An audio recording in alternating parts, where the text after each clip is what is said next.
Hello, friends of Lance. Monday, July 6th, after the elimination of the Brazilian national team in the World Cup, even the sun has gone away. Marciana, Marcianaca. We're recording this bulletin here from the hotel room because it's raining outside. An overcast day, a gray day, the first cold day, cold for a carioca at least. Here in Morestal, the temperature is around 20 degrees, an end of party atmosphere. Right? Yeah, the day started off sad, didn't it? The national team was eliminated from the World Cup after a 2-1 defeat to Norway, the last dance, Neymar's last dance with the Brazilian national team. We have a lot to talk about, right? Brazil, some of the players have already left. They left yesterday. From the training camp here in Moristal to the Ridge, where they were staying really close to us, 20 players have already left. Yeah, part of the coaching staff and the squad, especially the players who play in Brazil, will return to the country tomorrow. The flight doesn't have a set time yet. The coaching staff got a few days off. Coach Carlo Ancelotti is already on his way to Canada, where his residence is. He will take a few days off there with his family, and then he will return to Brazil for the call up, right? Probably at the beginning of September. The first call up for the new World Cup cycle should happen. And it will be a call up with a lot of new faces. Actually, no doubt about it. More than half of the squad that was here in the United States probably won't be in this September call up because many players won't be at the next World Cup. That's safe to say because of age, and some even said their goodbyes just yesterday. In the case of Casemiro, Neymar, the trio of goalkeepers will have to be completely changed for the next World Cup. All three goalkeepers. The ones who were here, Alisson, Ederson, and Everton, they were also the three goalkeepers at the 2022 World Cup and won't be there at the next one. Yeah, exactly. There will be a complete overhaul. Yeah, I think the three goalkeepers, the fullbacks, and some of the center backs too.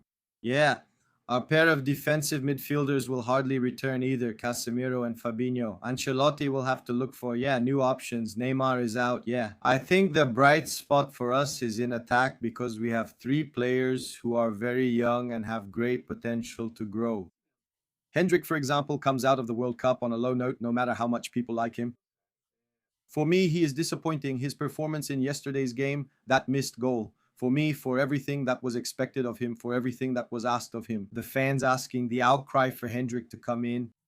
For me, the goal he missed yesterday is a goal that a number 9 can't miss under any circumstances, especially in a World Cup. But Ryan is another bright spot for us who did very well in the World Cup. We have Estevam, who didn't go to the World Cup, but he's recovering from the muscle problem he had. Also, we have some information that soon Duzan might share about Estevam, which is good news. We have Hendrik himself and Vinny Jr., who will be 29 years old, maybe at the peak of his technical and physical form. He is, I think that with a little more maturity, he can really be the protagonist of this team. But I see names, for example, like Rafinha, not returning to this team. I think Rafinha has already given what he had to give to the national team, yes? Yeah, he's a player who did very well at the 2021 Copa America period. He never matched his club performances on the national team, and I think he's been a marked man ever since he said he'd hit everyone in the Argentina game, referring to Neymar. And actually, Brazil suffers actually a 4-1 thrashing, which ends Dorival Jr.'s time in charge of the Brazilian national team. So I think we also have Yanaka in midfield. We have Rodrigo too, who will definitely be used by Carlo Ancelotti in the next cycle, and Edwin Militao, who's a player that unfortunately has suffered a lot of injuries in recent years, right? He went through two serious injuries, first a knee injury and now also a muscle injury. Regarding Estevam, he was one of Ancelotti's sure picks for this World Cup.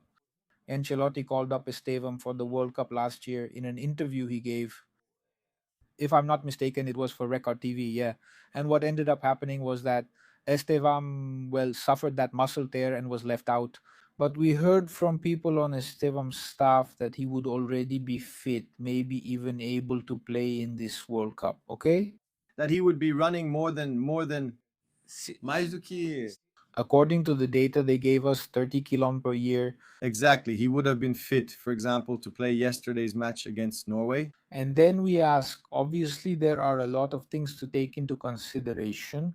But if there was room to wait for Neymar's recovery, if there was room to wait after the start of the World Cup for Rafinha's recovery, and if there was room to wait for a possible recovery of Paqueta, Why couldn't we have waited for a possible recovery of Estevam? Who is the key player in Ancelotti's system? Exactly. But we think, okay, but would Antelope really take, besides Neymar, who was the player everyone was betting on for a recovery, would he take another injured player? We don't know. Those were choices. But what we do know is that Estevam would have been able to play in this World Cup. He wasn't here. It's over. He'll be at the next World Cup if everything goes well. Yeah, there will be changes in the coaching staff of the Brazilian national team too. Carlo Ancelotti, obviously. He's staying with the national team, renewed the contract a few days before the call up for this World Cup. Then in the first weeks of May, staying until 2030, but some names will leave. It's David Antelope, Antelope's son. He's going to Lille in France, so he already said his goodbyes at the time. In David's case, it was already settled even before the start of the World Cup, and the agreement he had with the CBF was to be an assistant only during the World Cup. Oh, really? And when he went to Botafogo, CBF didn't hire a replacement, so we still don't know. We don't have that info yet. If CBF and Ancelotti are going to ask for another professional to fulfill this role, David's role. I think not, especially because the next official competition is the Copa America in 2028. Of course, there are the qualifiers starting next year, probably starting next year, because from what everything indicates, there will be a change in the format of the qualifiers. Because considering we have to consider that the next World Cup will be jointly organized by Portugal, Morocco, and Spain. But there will be at least three opening matches in Argentina, Uruguay, and Paraguay because they're World Cup hosts. So it's assumed that Argentina, Uruguay, and Paraguay are already qualified. For 2030, there would be seven teams left for the South American qualifiers. It doesn't seem to me that the current format will remain. No, I think there will probably be some rearrangement, whether someone will participate or not. Let's see what CONMEBOL will do about it. Will they split into groups? Will it be three spots and a round robin format? Will there be any rearrangement for this World Cup? Or maybe not, since it's just a game, they might include the teams, but it would be odd if Paraguay, Uruguay, and Argentina didn't qualify for the World Cup given the number of teams, or maybe it will just be very hard. Or maybe they'll keep the seven, but with only four spots up for grabs, considering there are already three teams qualified.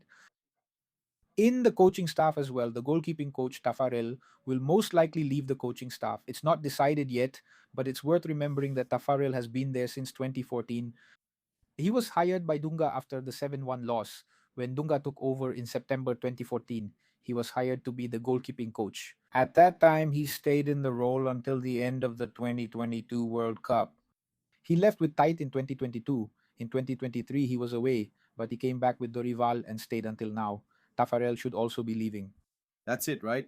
Tafarel even worked with both the national team and Liverpool, right? For a while, he was Alisson's goalkeeping coach at the club too, but that's how it is, right? Cycles end, and Tafarel,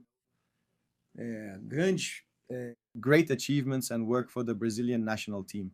David Antilotti, it's worth remembering, is going to coach Alexandre Ribeiro's Lille, who was a player we didn't mention among the possible names for 2030. He was a good option and performed well with Atletico. Antilotti, he was a possible option for this World Cup, but he also struggled with injuries, so he ended up being left out.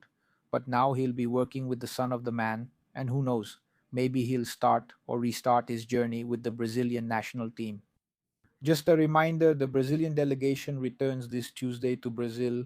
The time, as we've mentioned, hasn't been communicated to us yet, but only six players, right? Players who play in Brazil, the four from Flamengo, Paquetá, Danilo, Alexandre, and Leo Pereira, Everton, and Danilo Santos. Neymar went to Orlando. He's in Orlando. I don't have information on when he'll report to Santos, but probably at the beginning of next week, he should be arriving at Villa Belmiro again to join the team. To the club, yeah, now it's up to the clubs, but from what it looks like, the players will get at least a week or two off because while the players from Flamengo, Santos, all the Brazilian clubs had 2 full weeks of vacation, those who were with the national team worked straight through.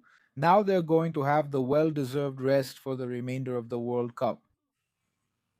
That's all from us for today. Marcio Dusan continues covering the World Cup. He's heading to Miami. He'll be following Norway and England. Yanaka is returning to Brazil, but we don't know when yet, so maybe he'll still be on the news tomorrow. If I show up alone, now you know why. The World Cup is here on Lance.